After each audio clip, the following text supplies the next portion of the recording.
ọsị na-agbala aka n'azụ anị onye jiji ga na-akọnye ji n'anị ọkụ ọnụ ga-ekwu mana ọ bụzi onye agwazi n'abụghị na okwu ekwugasị kweke ikpo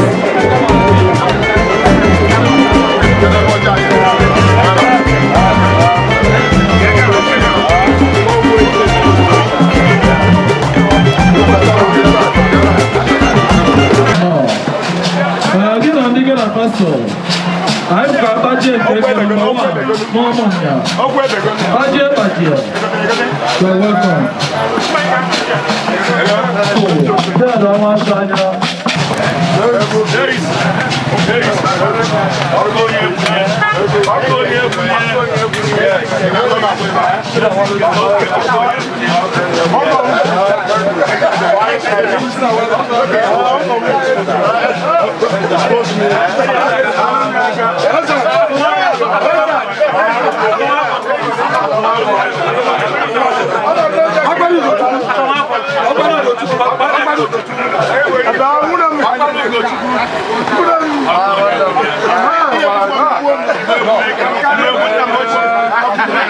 You're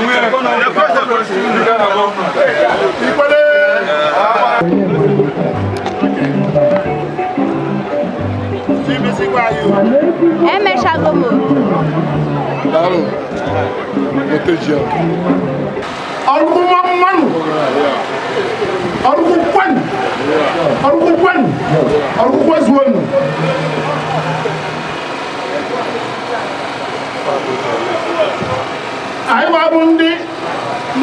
Ozo Oraukwu Ndi Ozo Ezenabo so ga ebido ihe gbasara Ikpo dị Oraukwu ihe m kwuru si Ozo Oraukwu Ndi Ezenabo anyị chọrọ ka eme ihe gbasara omenala ndị Oraukwu n'Ikpo ji anyị kpọsịa ji anyị enye Oraukwu 1 month ka ha wee nye ji omenala ka anyị chọrọ ka anyị mee mana ayọ nna ayọ kịta bụ oge anyị bịa n'ụtụtụ ụmụ ndị bụrụ ji n'afịa mana tada 2024 ka anyị nọ ya ada ama maka 2025 onye ọbụla afọ ji n'aka ya ihe ndị sekuriti gbara ya ọnụ onye ọsọ onye bụ nọ na stọọ nọ n'afịa na mgbe anyị na-ekele Chineke maka o mekwala anyị wee pụtakwa arọ ọnụnwa na arọ ndị gara aga anyị pụtakwara Chineke wee mekwa anyị wee pụtakwa taata anụnwa anyị na-asị ka ọ nara ekele site na Jesu Kristi onye nwe anyị ya bụ anyị na-arịọkwa ya maka ọganiru nke arọ ọzọkwa ndị Igbo anyị na-etu ya n'ilu si na nke ahụ ọ ehighị nne na nke ahụ ọ bụ ya aka na nke ya abịa n'iru ya aka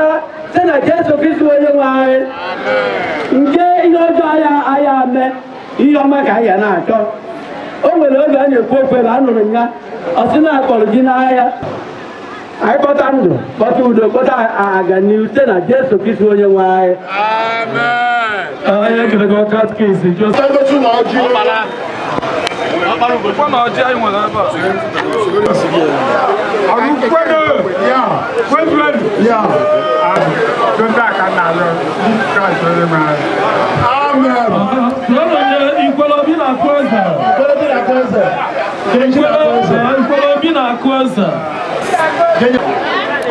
Oraukwu kwenu rienu nwanụ na-ekele mmadụ niile na-ekele Oraukwu niile na-ekele kọngres wee jizie ọjị a wee na-ekelekwa Chineke onye dobere anyị ncha niile ndụ n'ụbọchị taa wee gbakọba ebe a ide mekwa omenala nke dobara gboo etu anyị si wee kwurie ka esi na-eme ya na etu anyị esi anyị etu a ka anyị si na-eme na-aga n'ihu were anya Chineke na biko onye anyị ogologo ndụ na ahụ ike so that omenala amọrọ onwe ya because ọ bụrụ obodo niile na-eme ya etu anyị na-eme ebe anyị ọ na-adị na-aga n'ihu n'afa Jizọs onyekwa anyị ndụ nye ndị okenye anyị ogologo ndụ nye ahụ ike ma ụmụazị ihe akwa bụ ihe enwe etu anyị riri ji ya n'ahụ anyị erikwa ya n'aha ọzọ etu akọ ji ya n'ahụ anyị akpọkwa ya n'aha ọzọ onye asị Chineke bidoro nara anyị ọjị a ọ gọzie ya taa na oge ya taa na njibe n'afa Jizọs Kraịst bụ onye nwe anyị.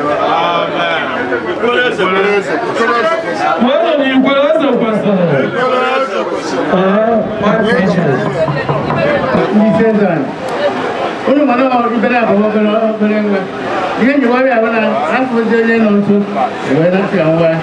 wee na-ekele onye nwe anyị n'ụbọchị taa ka o si wee ma ọ dị etu a ịfụ na anwụ na-acha anyị ma ọ chawa ha echawo mmiri zoro ezo ha ezowe wee na-asị ya ji ka a na-akpọ na-ekenye anyị mere nke a ka ọ dị mma maka nke ahụ akụkọ ma nke ahụ aha na-abịa ya maka isi wee na-ayọrọ ndụ onye ọbụla ndụ na ndụ nwaanyị ka ọ dịrị onye ọbụla mma onye eji emere anyị ụzọ na-emere anyị ji ezewere oge ebe ezewere ji wee sị na nke ahụ ọ dị mma mana o nwere ka o si gbatakwu na-asị nke ahụ ya bịara maka isi ya wee na-ekele Chineke dị mma onye na-eme ihe dị mma ihe kwere ka nwụchi ihe kwere ka ewuchi ihe na-abịa na Naịjirịa na-ahụde na mmadụ ka mmadụ ihe ya adị mma na ọ dịrị nnukwu ma dịrị obere mma ka obodo ọla anyị na-arịọ ihe na-emere Oraukwu ihe na-arịọ ndị na-achị Oraukwu onye ogologo ndụ ha ahụ ike ka a gbazie Oraukwu ka ọ dịba ka ọ na-adịbụ mbụ n'onwe ka o si gbatakwuo wee achị Chineke ya onye ọla aka ihe onye ọ na-eme ụmụazị anyị na-eje eje na-abata abata ajọ ụmụ ahụ na ajọ ụmụ na-abata afọ na ha ihe dịrị onye ọbụla mma gbadoro onye ọbụla ma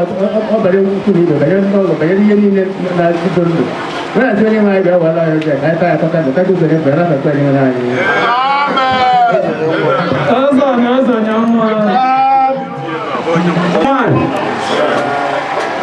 anyị ezukọkwa n'ọrụ a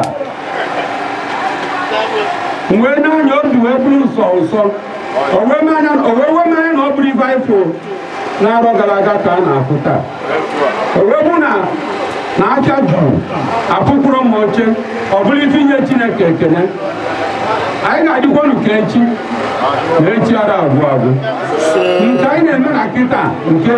ọdịnihu ya akasị ajọ mmụọ anyị afọ anyị ajọ mmadụ anyị afọ anyị ụkwụ onye ji bịa ka ọ na-eji wee na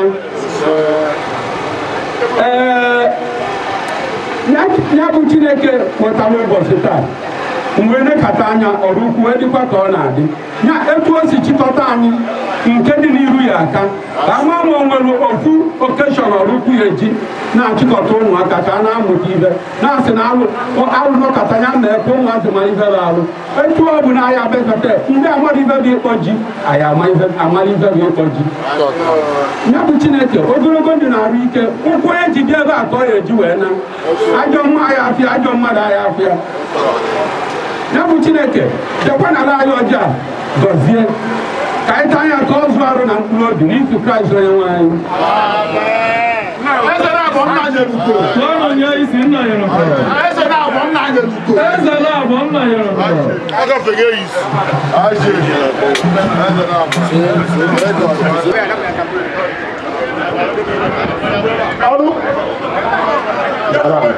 Oraukwu na-enye ji epụtara na Oraukwu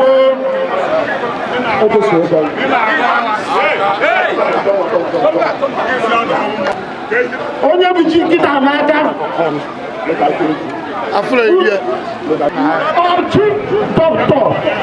Gọzie Isaac Owunude Ezenabo nna Oraukwu degere tinye nna ekwu n'ọnụ Chief Dr. Gọzie Owunude Ezenabo nna Oraukwu afọrọ bụ ọtọrọ nke nyakpa isi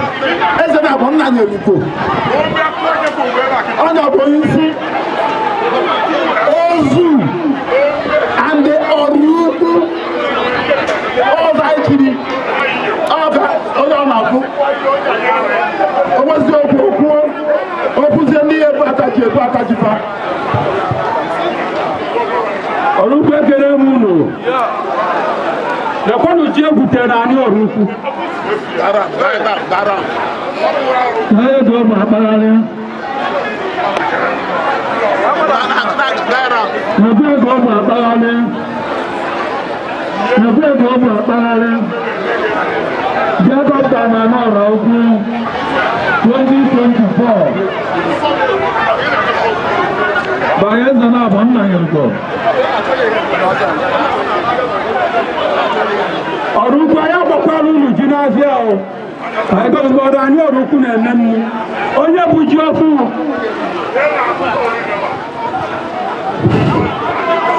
onye ọbụla ma na-ebuji a na-ere ere bụ ji ọfụ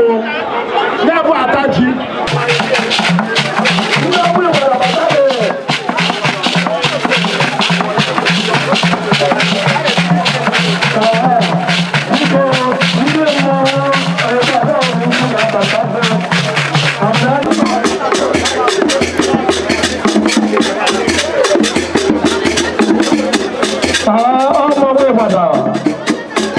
Oraukwu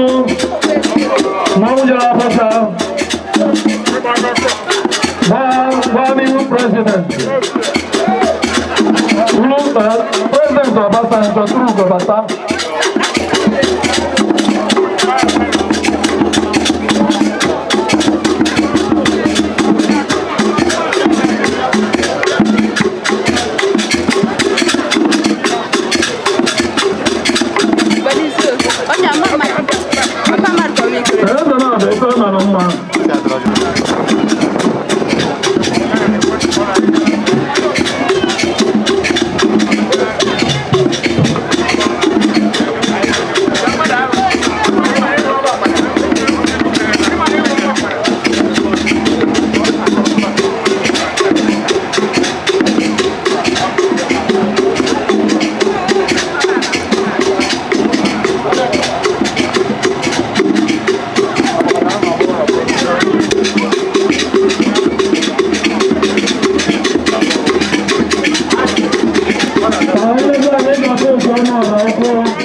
Chief Christian Ndi Ozo Ezenabo Oraukwu. So if you no boss start, you know why witness you don't know. I want to go. Okay. That I know I have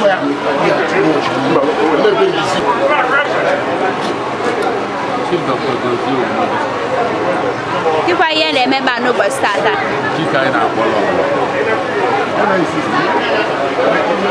A yearly event.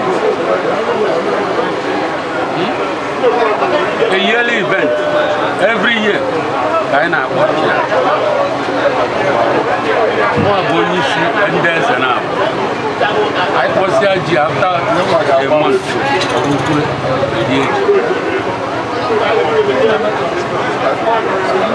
And Obuna ya Poroji, Jobu ya Banana. I made it. So I am echigoro Oraukwu nkwa anyị nwakwa asị ndị chiri Ozo Ezenabo ebe eji akpụ ya Ozo Ezenabo n'ihi echiri ọzọ ugboro ịbụọ ife kwalifai ya ichie nke izi wee chikwa nke echizie nke ihe echiri ọzọ bụ ife ichie nka mana ọ bụrụ ọzọ ụmụazị ịghọtakwa ọnwa ajụjụ ọzọ kedu ka esi akwado omenala kedu unu si iPhone na expenses emere ike kedu ka esi Oraukwu na sponsor ya enwede na sponsor ya iche ife niile eme tata ife unu niile fụrụ taa bụ mụnwa decide ka Oraukwu nwa aṅụrị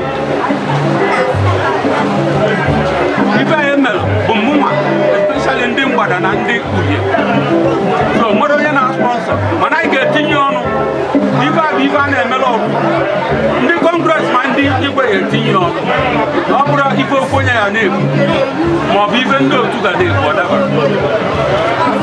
mana as of today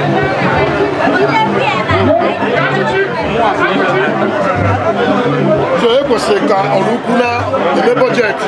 maka akpọmji Oraukwu unu agoro gị kpọọ uche ma ọ bụ ndị mmọnwụ a obodo nwa aṅụrị gọzi n'anya na ọ bụ ịgbara si ebe a o nwere onye nwere aṅụ so ka igbo ya kabinet ka banebanye anya n'ife a dịka o siri nke isi esiri eme pụrụ ihe ya agwa ya maka nke agha karịa ndị ọzọ ahụ emegbu n'ahụ dị gara aga maka na ọ dị ka nke isi ọ dị iche nke isi dị iche maka na etu ibe si wee si ike etu ibe si wee si ike n'ebe ka Naijiria dị anya anyị abịa tọgbọ ji na-achị pụa mana ndị otu kwụsịa ike wee kwuo na anyị emie obodo nwa aṅụrị na o nwere ma nke o jide ndụ anyị mepụrụ anyị Oraukwu enweghị nkọreji ụmụaka kabama na anyị nwere omenala na ọ bụrụ sọ agbapụ ejebe biznes ma ịgụ akwụkwọ onye ka unu dị n'otu a otu a anyị dị ndị dị kịta ndị chizu complete dị 11 ilu na ofu mana anyị amaghị ebezi ndị nwụrụ anwụ mana o nwere mgbe ọzọ a ji wee bụrụ ọzọ a na-efe aka were echi ịghọtago so adị few chiri ọzọ mana na-asọ ndị chiri ọzọ ilu na ofu ka ha dị kedu ihe o ji bụzie mmadụ ịtọ n'ebe a ezigbo ajụjụ etu ụbọchị si dị onye emekwatara anyị ọkwa Igbo nchifo ofu ya na-egbu aka nchifo ofu ya na-egbu aka because etu ụbọchị si wee dị ọ bụrụ onye ọbụla ya esi ebe ọ nọ gba 40,000 gba 60,000 wee nataba mụnwa nọkịta hia ndị isi nọ hia mụnwa bụ onye isi ọgbara Ugochukwu na-eso ife melụ mma na-eso anyị eto ezugo ife dị mkpa bụ ka afụ na Oraukwu na-emezu n'omenala mana ebe anyị nọkịta ma ndị ọnwa ịbata anụ ọjọọ nụkwa otu Eke si aba otu Ezenabo Otu Ezenabo abụrụkwa ọkụ agba ngaranya ọ dịkwa ụzọ ise ọbụrụkwa ife a na-efe aka maka ha ndị over to my two IC ka ọ kọọ ọdọbụla onye Igbo Aha bụ Chief Christian Ugochukwu Ezenabo Ugochukwu kedu ka esi abụ otu etu esi abụ otu afọ otu anyị bụ Ozo Ozu na Oraukwu Ozu Town and Oraukwu Town 2 towns ebe ahịa Ezenabo mana before ya bịa ọzọ niile a na-echi n'Oraukwu ihe echikwado ha ncha niile Iyechi Ọzara, Iyechi Ikwele, wee banye ichi Ọzọ Ozu Oraukwu. Ọzọ Ozu Oraukwu bụ ụzọ ise ka a na-echi ya. Enwe stage 1, enwe stage 2, enwe stage 3, enwe stage 4, ikpeazụ abụrụ stage 5. Ọ bụrụ ife a na-echi okwu, ọ bụrụ ya na-echi ụbọchị na-abụ. Onye ọbụla nwere ike ichi. Onye ọbụla bụ nwa afọ Oraukwu chiri Ọzọ n'onwe ya anya n'olulu oge ichi enyi ite ndị isi ndị sabi anyị dị n'aka ododo akpụ ya ọ bụrụ olulu ọbata ebe ego ejedobere Akenesi ndị mere ebe atọ ndị na-enye onyonyo a sị ka Chineke nna dụrụ ihe niile debe unu ogologo ndụ na arụ isi ihe ọmụ na-eme ka ọ na-aga aga ịtọ m n'uso ịchọ tupu emere mmiri n'afa Jizọs. Daalụ Ezenabo Chukwu. Ị na-eme ọfụma. Biko ike ịghọta ya fa anyị. Afa m bụ Onne Ọkagbuo Ibe n'Obosi na ya akwụkwọ na Bemba School Ike ịgwa ihe m ijide nọ na Oraukwu n'ụbọchị tata. Ihe m ijide nọ na Oraukwu n'ụbọchị tata. ọkwa amụzi m bịa bụ na-eme ebe na-ebibo onye nwe onye abụkọ ya ọgbọgide mụche na nna abịa n'ahịa ya maka ala akabụ ibe ọbụla eji m ọzọ na akwa chukwu ụmụ m ọzọ so ibe ọbụla mgbe n'ahịa so si ka bịa n'ahịa Enwe ike ịgwa anyị ka obi dị gị ka ebe ị nọ ewe ndị Oraukwu eme ịkpọ ji ka obi dị gị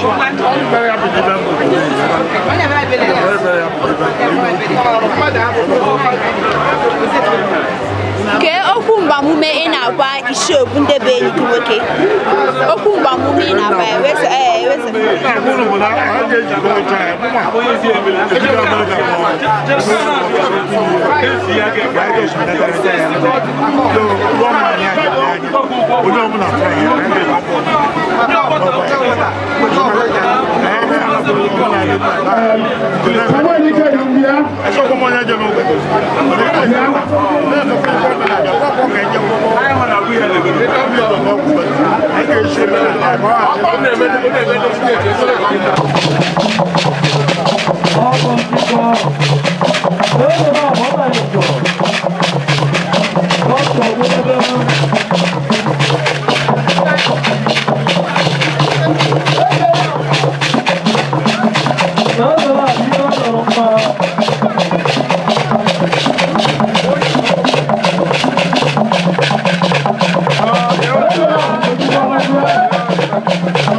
Nna ya ekene m ka anyị malụgolo onye ịbụ.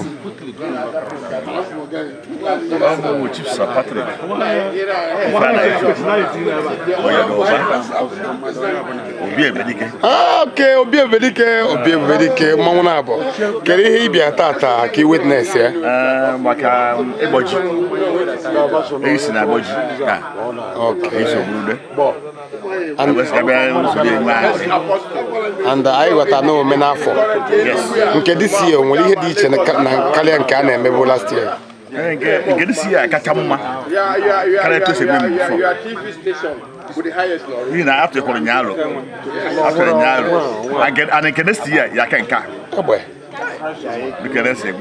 anyị na-ekene Chukwu. Kedu kwana ọdịmma gị na Eyis iji wee hapụ n'ihe ị na-eme maka anyị na-amaghị asị ebizi ma hapụ ihe niile na-eme na Awada wee sị ka ịtụ ọkpa n'ọrụ ukwu nọrọ full time wee witness ihe na ka ihe jikọ gị na ya mụ na apịa dị na mma mụ na adịkwu na mma Obi Ebubedike Obi ka ịkwa na-ekpele ị na-ekpele Eyis ya na ọrụ ukwu in general maka ịkpọ ji ya akpọ na ihe ị na-echekwa ya eme maka ịwa ji ekpere na-ekpere ndị Eyis na-ekpere ndị ọrụ ukwu na onye ọ na-adị ji ọfụ erite ndụ ritekwuzie nwunye nwa Obi Ebubedike utekwuo ngwa etekwu agari ohube ego so dịka agba ji kịta onye ọrụ ukwu adị entitled ile ji ọfụ ma igoli egolo ọ ịbatara ekefu ji ọfụ yes onye ọrụ ukwu nwere light na ịba goro ji n'ahịa ọrụ ukwu mụrụ nwe ha light iri n'ihi na eri beji ị na-ekpere ndị bịa tata ndụ ogologo ndụ ahụ isi ike ọya gbakwuo ka anyị wee fụkwa next year soro bịarịkwa ife na-egbukwa ekpere na ọha ya abịara ebe ha nọ agaghị ohu wee megide wee pịakọ ya n'elu. Anyị kene gị Chief Sir Patrick Oyeruba the great Obi Ebubedike anyị na-asị na ị ga-adị ka echi maka na echi adị agwụ agwụ anyị na-enekwa anya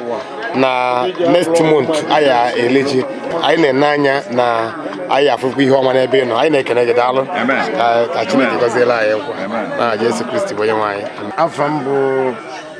Ifeanyị Chukwu maka onwe ya nyere Chukwu ụzọ dị mma etu Chineke si tụgharịgbasị ya ihe a na-eme ụmụnwa kawogodo German bara asọf na ọ mmechakwazi ya onye ọzọ abakwa gbọ anyị na-ekene gị tata anyị na-afụta tata ka ụbọchị dị iche ka gwagodo anyị ihe mere tata ka ọ dị iche na ụbọchị ndị ọzọ. Ihe o ji dị iche bụ na anyị na-akọgbu ji akọ kọchasịa ya etu omenala si dị wesị na-abata tata n'ọrụ ukwu bụ ọgọ nwoke dọkịta ya eje kpọba ji n'afịa sasị ji ọfụ ndị mmadụ ewebu ataba ji so wesị na ahụ ọbụla a ga na-eme ya na nga na-abịa ndị nnukwu mmemme o nwere ikwu isi ọgọ gị nwoke kpọrọ ji onye ọbụla nwere ike ịkpọ ji ka onwe ndị ọ dị iche o nwere onye ọ dị iche ya bụ Eyisi ndị Eyisi nyewa ka ọ dị ịkpọ ji dịka omenala ọrụ ukwu si dị ọkpọ ha na ji n'ọrụ ukwu ndị ọbụla gotara ji ọfụ evri ebata afịa. Achọrọ m ịjụ ka ọ bụkwa na akpọrọ ji ya n'ọrụ ukwu nwe ihe nwere ike ime a ga-akpọkwa ji maka na onye ọbụla na-ekene chi ya onye ọbụla bịara ụwa nwee chi o ji o nwere ndị si hei na-eme ede na-eme nke a ihe a bụ ihe eji mara dị ji onye ọbụla kọcha ji Chineke wee nyekwa ya ji ya ekene chi ha mere eji eti ji n'ala o wee mịa nne ọka anyị si eme ya ahụ ọbụla so etu akpọ ji kedu ihe ọzọ anyị na-ene anya mmemme ọzọ anyị na-ene anya ya ọzọ anyị na-emezi anya kịta bụ na igwe ya eriri anyị ji 1 month 1 month from today igwe ya eriri anyị ji oliziela anyị ji azụ igwe onye ọnwụ na-emeribezi ebi ya egotago ịnazi abeghị obibu na-eme chi a na-eme individuals a na-emezi deeti onye ọnwụ na maka na di ji onye ọnwụ na di ji onye ọnwụ na-akọ ji andị onye ekene iji nye Chineke ekene na ihe itiri na ana mere mkpụrụ maka ọ bụrụ na iti isi ihe na ana ọ mịghị mkpụrụ ihe ajụ na ajụjụ ọ gịnị na-eme so na etu ọdụ tata anyị na-ekene Jehova. So tata bụ nkene izizi anyị na-ekene Chukwu n'ihe o wetara nke ọzọzi bụ celebration anyị na-ekene gị Mr. Ifeanyị Chukwu chairman na Ụbana village community mgbe ndị mmadụ na-ekwu okwu mgbe a na-ewe ọjị m fụrụ dịka a na-asị na ụlọ bụ last born ka ọ gụla ihe men last born in the Bible ka akwụkwọ nnukwu ngọzi maka ebe a ka Chineke na-eme ihe niile ite eji gwọ nri ka mmanụ dị oseka ihe niile ka ugiri ka so na akala ikiri ya maka anyị mana Chineke agozibego anya ndị ihe mebego ụkpụrụ nne ya mgbe ị na-anụbu ụbara before kịta ihe niile chara anyị enwekwo na ọhamadike na ụbara maka ihe oke inwe ha idea anyị enwe na ọhamadike na ụbara ndị anyị na-ayọrịrị na ọhamadike ịbụ ya aga ịtọ ya apụta anyị na-ekene Mercy Apostle TV ndị na-eje ebe ọ na-eme ifụrụala Mercy ife izube isi mana ọchịkọgo tata ihe anyị ji mara tata bụ 11th day of August 2024 anyị bụ ụzọ gbakọ na-eke wee mee ihe a na-akpọ ịkpọ ji dịka omenala Oraukwu si dị. ọ bụ na akpọsị ya ji 1 month eji wee kpọ ji or 28 days eji wee kpọ ji ka Oraukwu ya eri ji. His Royal Majesty Igwe Dr. Barrister Chukwemeka Onora ga-eli ji. So I believe God na ihe niile gaba ọfụma tata wee na-ekpekwa ekpere na 28 days from today, that is the 7th of September, ihe anyị eme na ya aga. On behalf of myself, Izubi's Entertainment, coupled with Mercy Apostle TV, anyị na-ekene na anyị si ya dịka echi maka anyị mana echi ada agwụ agwụ. Daalụ nụ ka emesi. Amụa Mercy Apostle TV anyị na-eje mmụọ na-eme Oraukwu. Anyị na-eje ebe ọ na-eme maka na anyị so n'ihe na-eme. Anyị na-ekwu ebe ọ na-eme na-eje na-akọwa ebe ọwụ na anyị na tata anyị nọ na nke High Chief Dr. Ndi Ezenabo onye bụ onye isi ndị ọkpara Oraukwu Ezenabo ọkpara tata nnukwu ụbọchị akpọrọ ji n'Oraukwu in a special way. akpọrọ ya kesi bụ ha ya high special atọbalụ onye ọ na-afụrụ ime ihe ọ na-afụrụ ime taa emere ya n'ụzọ pụrụ iche anyị kene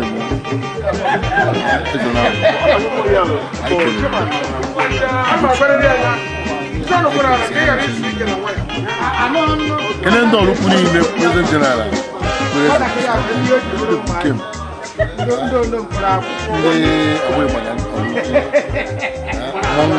ndị na-agba first na Abuja anyị izebụdịbụ onye Oraukwu ya bụ ngozi ka nje onye na-eje ebe onye na-eme ọjị ugwe ọjị ọfụ ndị ọ ga-adị Oraukwu ofe ọnwa kwa wide maka Eke Ọgọst Eke Septemba Oraukwu ji Eke eme Eke wee ahịa na-eme ya ọ dịrị anyị mụ anyị nọsịga na Eke Oraukwu ebe na ndị na-eji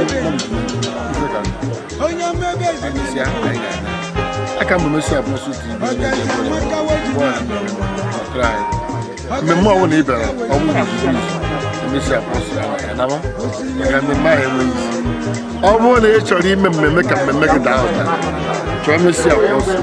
chọrọ izu mmemme ga-achịkọ daalụ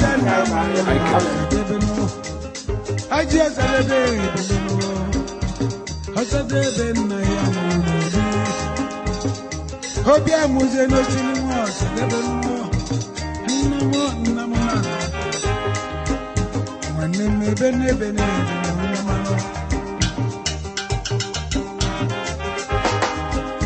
ojeli igwe ogbu evi nne ojeli igwe biji